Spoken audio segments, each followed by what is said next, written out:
Welcome to Deep Impact Investing with Kimberly Griego-Kiel from Horizon Sustainable Financial Services. In this podcast, we talk about sustainable investing and how your portfolio reflects your values. Do your investments seek accountability from corporations that govern more and more of our society and even the lives we lead? Listen in as we explore the question, are you investing like you give a damn? Hello and welcome to Deep Impact Investing with Kimberly Griego-Kiel from Horizon Sustainable Financial Services. Today is going to be a really fun podcast. Not that they all aren't, but this is a little bit out of the box. Kim, what are we doing today? Yeah, welcome. I'm so good to be here again. And yeah, I really wanted to do something that I thought would be a little bit fun and a little different than what we've been doing. So yeah, this is what I'm calling 30 eco tips for a greener life. I probably could have come up with 100, but I wanted to scale it back a little bit. So 30 eco tips for a greener life. That's what we're talking about today. All right. And I'm not going to, I'll just be honest. I've got the notes in front of me and I've done a little bit of cheating. So I'm just going to let you start and then we'll talk about a few things here. Yeah. And I hope, since I sent them to you, I hope you did the first 3 because I did. And it was a bit of an eye opener for me. I did the first one. And I'm okay, good. Yeah, I wasn't either. So let's start there and talk about number 1.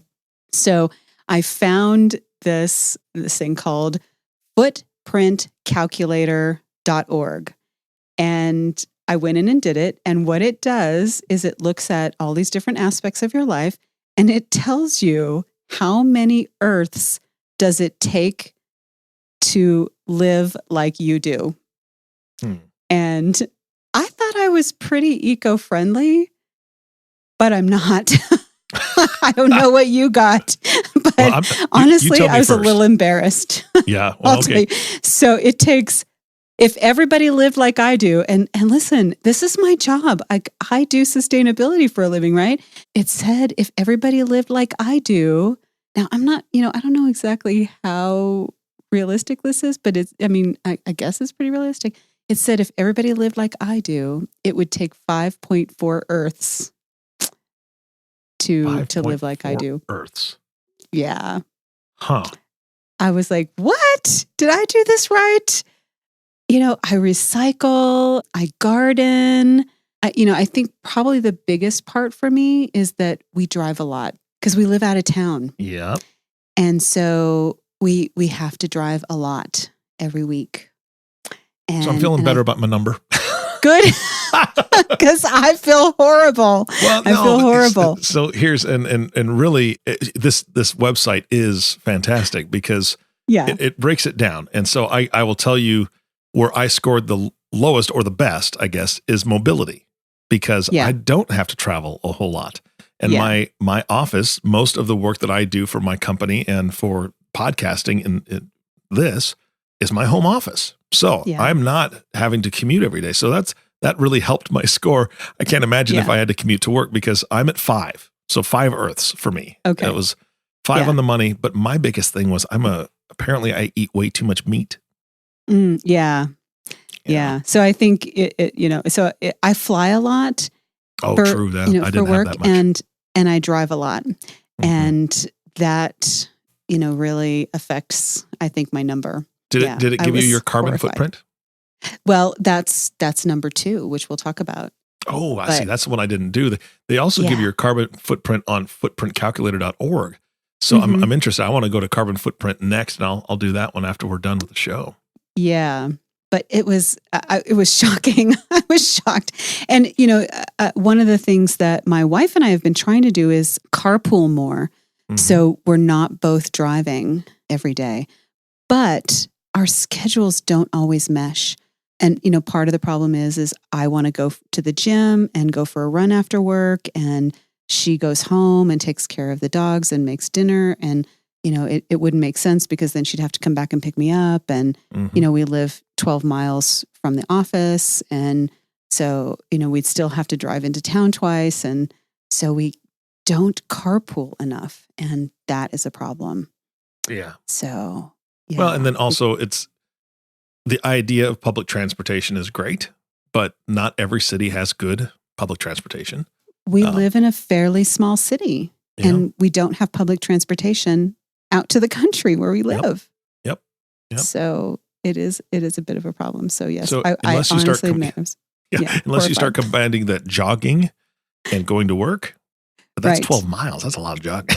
24 miles round trip. That's not me. I'm sorry. That's Well, it's 12 miles one way. exactly 24 miles. That's what I'm saying. That's a lot of.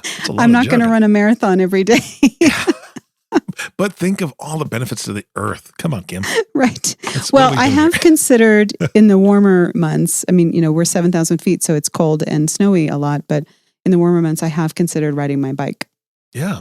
Which may be an option. So I might have to seriously consider that. Well, and here's the other thing is that they have some of those, the bicycles that are also e-bikes to where you have some electricity where either it is an assist or when you just get tired, you can just turn the thing on. You engage the little motor at that point, and obviously you're using electricity to charge it, so on and so forth. But it's way less than it's going to be for even an electric car because it's a little bike and it's a smaller motor. And it'll be fun. Yes. And after this shocking revelation, I think that may be a next step for us. So yeah. So number 2, which is carbonfootprint.com. It tells you what your actual carbon footprint is, and it tells you how you can reduce it and or buy offsets. What does that mean? What does buying offsets mean? So, for example, there are a couple of airlines, I think Delta is one of them. When you buy your plane ticket, you can at the same time pay a little bit extra money to offset the carbon footprint of that flight. So I think we talked about this on a previous podcast about how some folks are giving up flying because of the carbon footprint of flights. And they're using, trains or buses instead of flying. And so there are a couple of airlines, and I'm pretty sure it's Delta, but I don't quote me on that, where at the same time you can buy a carbon offset for a few dollars, maybe $15 or $20, to offset the carbon footprint. So you buy that offset, it maybe plants trees or does something else to help reduce the carbon that goes into the air at of that airplane flight. Gotcha. And that's something we can check on, right? Where we and there are other money goes to. There are other third-party places where you can buy carbon offsets for the carbon footprint that you are using every year. Gotcha.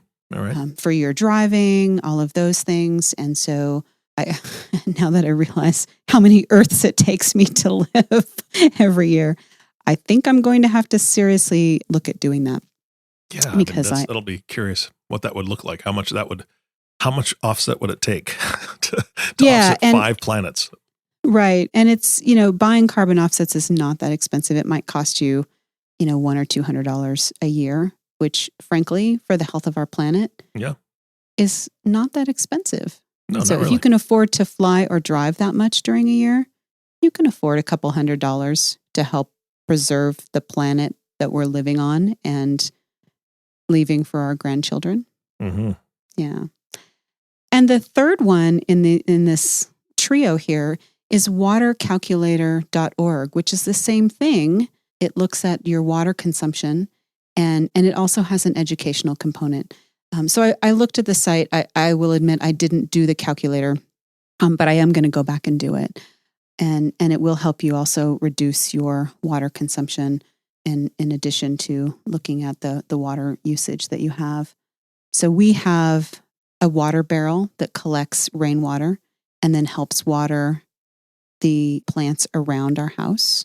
As I mentioned, I live in the country. So we have a well, which is different than what most people, they're living in the city and getting city water, which in Santa Fe is extremely expensive because we live in the high desert. So water here is very expensive.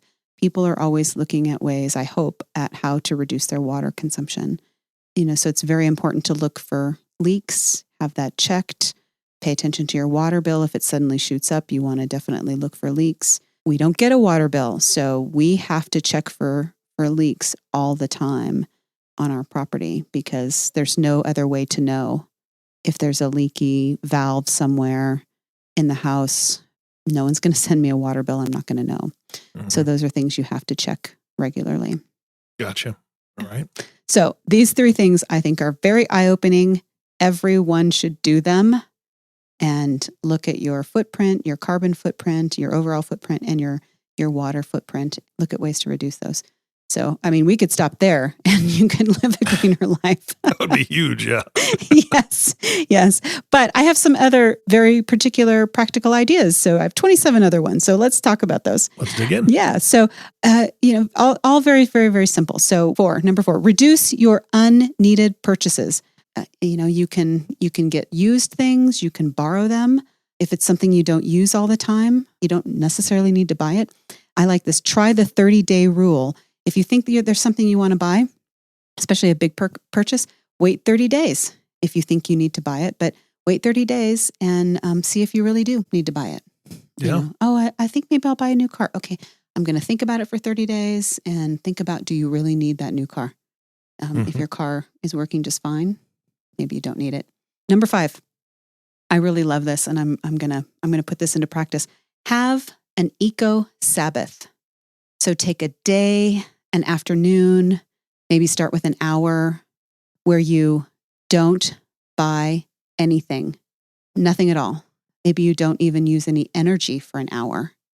Mm-hmm. So try that. And if you're feeling really bold, try a week where you don't buy anything but essentials like food or transportation. Like me, if you have to drive, maybe you can't go a full week without gas. Mm-hmm. Maybe you can, depending on how efficient your car is. But literally have an eco Sabbath. Yeah, that's nice. I like that idea. Yeah. So I'm gonna try this in my life. I'm gonna institute eco Sabbath days. After I try a day or whatever, I'm gonna do that whole week idea, where I don't buy anything at all other than groceries. Yeah, that's great. My wife and I right now are in it's a bit of a fast for us, and we're fasting from electronics for the week as best we can. Now, we obviously use electronics for our work, like I am right now, but we're not watching TV in the evening. We're not getting on our devices, on our phones and things that for unnecessary items. So we're not doing any social media. We're not doing any games, nothing. And that's just for our also to recenter ourselves and spend more time together and spend more time reading a physical book. Have you seen those before with paper? They're made of paper. It's been a while, but yes. So, yes. But I didn't see that, on the list for Eco Sabbath, but even cutting down our electricity, footprint, if that's such a thing. I think that is something that I want to kind of keep in mind for the future, not just do it for a week, but maybe one day every week for the entire year. We're not going to use any electronics, or 2 days a week. And just like last night, we played canasta. That makes me feel old saying that out loud. I love that game. Canasta. Yeah.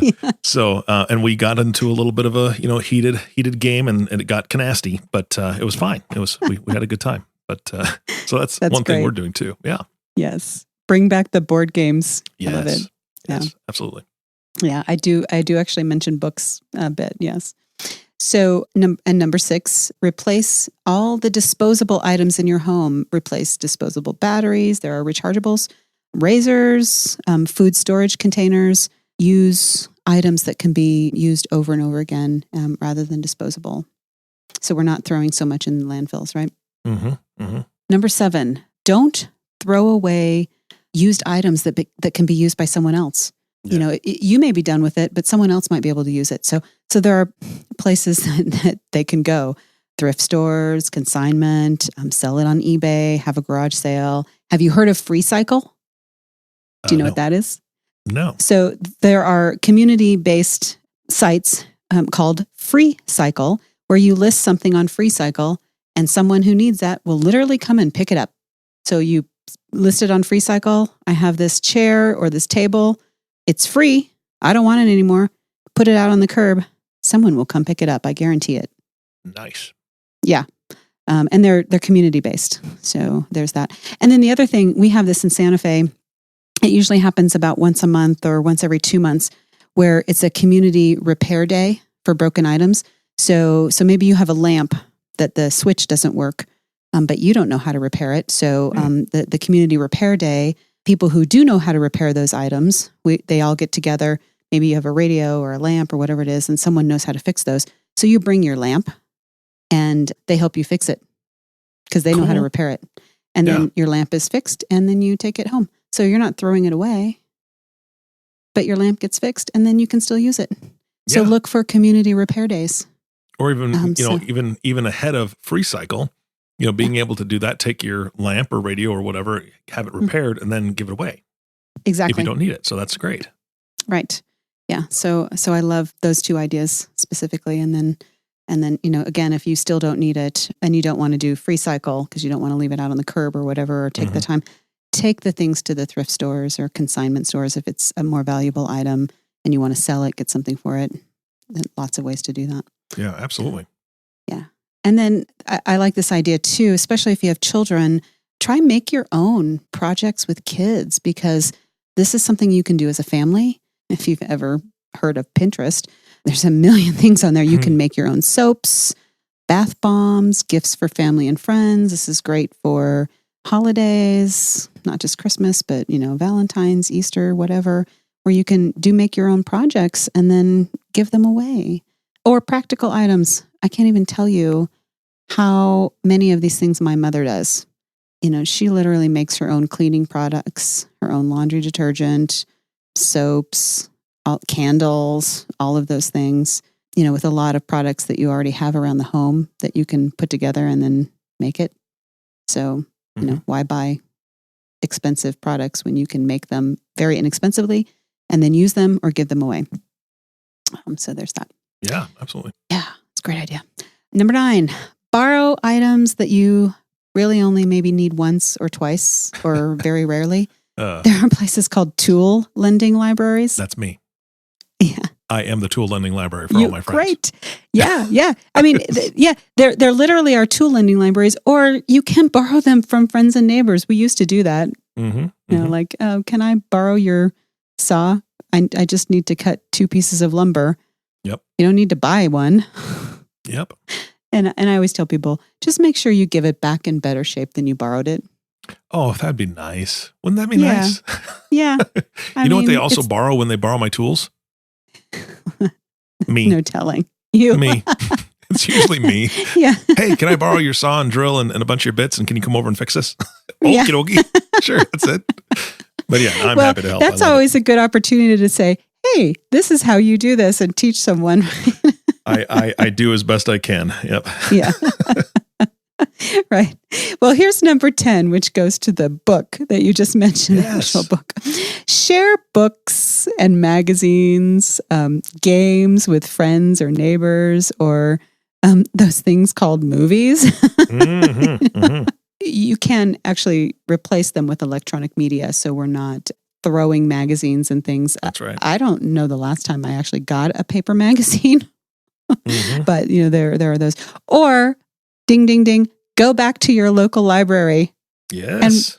And take a book out. And libraries have electronic versions of almost every book. Yes. Right? Or a large percentage of them. My wife does that all the time. All the time. Yes. She's constantly checking books out, which again, that's great because she doesn't drive there and use the car to get there. So exactly. There's all sorts of new ways to do it. Yeah. You can borrow a book online and read it on a Kindle. Yeah. Yep. Yeah, absolutely. Yeah. Which again, we are saving trees by doing that, by using the library, whether it's electronic media or borrowing an actual book for people who want to hold the book. Absolutely. Yeah. Number 11, replace paper napkins and paper towels with cloth and reuse them. We have super absorbent, what I call paper towel replacements. And we use those. And then I just toss them in with the regular laundry. I haven't used a paper napkin since I was probably 15 and at home. Wow. We use cloth napkins. And some of them I've had probably for 20 years. Yeah, that's great. Yeah. I mean, it's not like they're going to it's not that you're doing extra laundry, know, by having them in there. You're just going to throw them in with a regular load. So exactly. Yeah. That's a great idea. There's no extra laundry with it. And, I mean, they're not suitable for a formal dinner party, but that doesn't matter. We do have nice ones for guests, but the ones we use every day, sure, they're faded. That doesn't matter. Yeah. It really doesn't. Well, it goes matter. back to what we were talking about, I think, on our last podcast, Kim, where it was incredibly surprising, or maybe it was a couple podcasts ago, but you shared with me how much clothing is thrown away in dumps. And I think it was 90 some odd million pounds. And I don't know if that's, it was just a huge number. So being able to, if a towel wears down to the point where it's just not going to be suitable for a body, I cut it and use it for rags in my garage until they're just disintegrated and gone. Yeah. So there's ways to continue. Yeah. Or instead of cleaning up a spill in the kitchen, those can be used for, cleaning up the floor if you spill something rather than, 10 paper towels. Yeah, and one other suggestion, a bull mastiff. He's amazing. Dogs are great for that. Any spills on the kitchen floor, he takes care of. There's no stickiness. Absolutely. It's a little slippery sometimes. You just got to wait. It'll dry. Yes, exactly. Yeah. Number 12, rather than using brand new sheets of paper or whatever, use a digital grocery list. We use an app called Wunderlist, and there's a number of them out there. But what I love about Wunderlist is you can share it with members of the family for multiple things. It doesn't matter what kind of list it is, but we use a grocery list and anybody can add to it. Mm-hmm. So if we have a running grocery list for the week, somebody says, oh, I used the last of the milk or whatever that item is. We're out of coffee. You add it to the grocery list and everybody can see that. So if someone has to stop at the store and pick something up, it gets checked off. Bing, everybody knows that was picked up. You're speaking my language. I don't know if we spoke on the last one, but I just bought Alexa multiple Echo Dots for my house. And anybody that has an Echo Dot, if you don't have the Alexa app on your phone, that is definitely, it's the same. It'll be the same as Wunderlist. I mean, it'll do a lot of other things too, but it's so nice to be able to say, Alexa, add such and such to my shopping list. Yep. And same thing. If my wife and my wife does carpool to work, so she is the one that will usually stop by the store on the way home once or twice a week, depending on what we're getting. She can just pull that up, and anything that I've added or she's added, and we did find something that my grandson, who's 5 years old, added. I'm like, really? Anyway, but yeah, whoever adds it, it'll be there. She can check it off, and then it goes away after we've purchased it, and it's ready for the next time. So that's a great idea. Yeah, we love it. So, or we, if we're packing to go somewhere, we have a shared packing list. Mm-hmm. You can use it for anything. So yeah, it's great. Yep. Yeah. Number 13, especially if you have a family, have a write-on, wipe-off family message board, whether it's for chores, family messages. Stop leaving paper notes everywhere. Have one of those. Again, it's about saving trees. Yes, absolutely. So it's a very easy one. Here's a little green building option. Not everybody necessarily needs this, but there are multiple green building options. So, straw bale, bamboo, if you're remodeling, bamboo floors, use recovered lumber, cob. If you're going to do some remodeling in the house, make sure you're looking at any of the green building options that are out there. Because again, look at your environmental footprint and how you can be a little bit greener. Yeah, absolutely.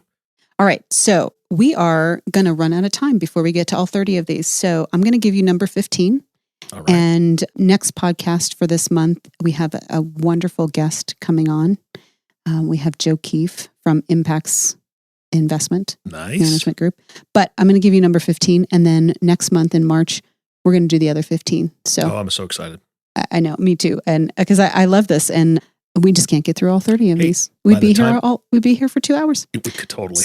I want to promise you though, and I say this, let's do this together.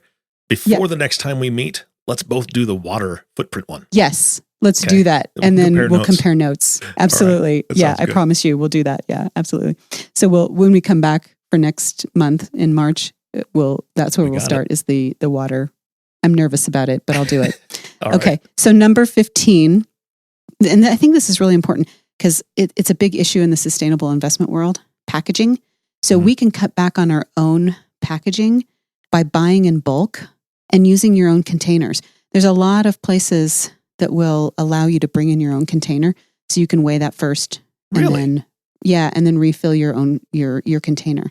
So whether it's spices, and let me tell you, spices are so much less expensive if you buy them in bulk than buying them in brand new jars. I've never thought about that, honestly. Yeah. Yeah. And then, because you already have the jar, right? The jar of, paprika cayenne pepper or whatever. Exactly. Yeah. Yeah. Yep. Just refill it. It's a lot less expensive. Or whatever it is, oatmeal, rolled oats, all of those things. So much less expensive to buy in bulk. Oh, yeah. I love granola. So I do that in bulk. Granola. Yeah, absolutely. Plus the packaging, think about cereal. Most of it's pretty much made by the same company anyway, whether it's in bulk or not. But it's packed in a box and then in a bag, and then you don't need all that packaging. Exactly. So, buy reusable containers and place it in that. All right. So, yeah, that's number great. 15. Yeah. So we've got 15 more. We're going to share those next month, and we're going to start with the water calculator. So I challenge all of my listeners to do that before next month too. And they can see what they have. Idea. That's a great idea. So we can compare numbers. I'm telling you, I'm going to do the water thing. The water footprint. What was the website again? The website is water calculator. Yeah, watercalculator.org. Yeah, I'm going to do that the day before we get on the podcast to record, and I'm not going to shower till then. There. So I'm gonna. I'm not sure your wife's going to go for that, but we'll see. We'll talk about it. Yeah. All right, Kim. Thank you so much for your time. This is great. I'm looking forward to the next podcast. I'm looking forward to your guests too. I'm going to learn a lot. I know that. I always do. And audience, I want to thank you for listening to the Deep Impact Investing Podcast with Kimberly Griego-Kiel. If you have not subscribed to the podcast yet, please click the subscribe now button below. This way, when Kim comes out with a new podcast, it'll show up directly on your listening device. This makes it much easier to share these podcasts with your friends and family. And do that, please. And have them go to watercalculator.org and rub it in their face because you beat them. No, don't do that. Just encourage each other to use less water or have a smaller footprint. It'll go a long, long way in creating a better place for all of us to live. Again, thank you for listening today. For everyone at Horizon Sustainable Financial Services, this is Eric Johnson reminding you to live your best day every day. And we'll see you next time.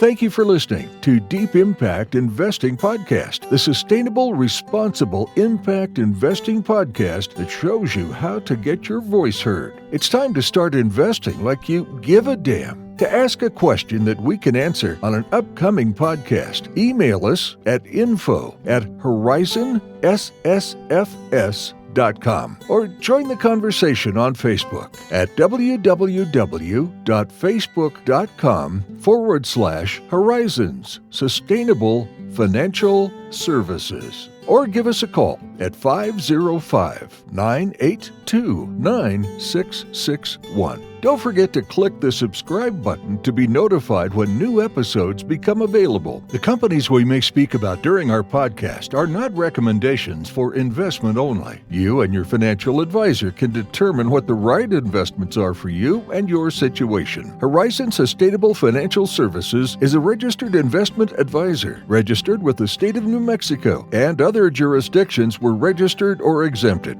The information covered and posted represents the views and opinions of the host and/or guest and do not necessarily represent the views or opinions of Horizon Sustainable Financial Services. The content has been made available for informational and educational purposes only. The content is not intended to be a substitute for professional investing advice. Always seek the advice of your financial advisor or other qualified financial service provider with any questions you may have regarding your investment planning.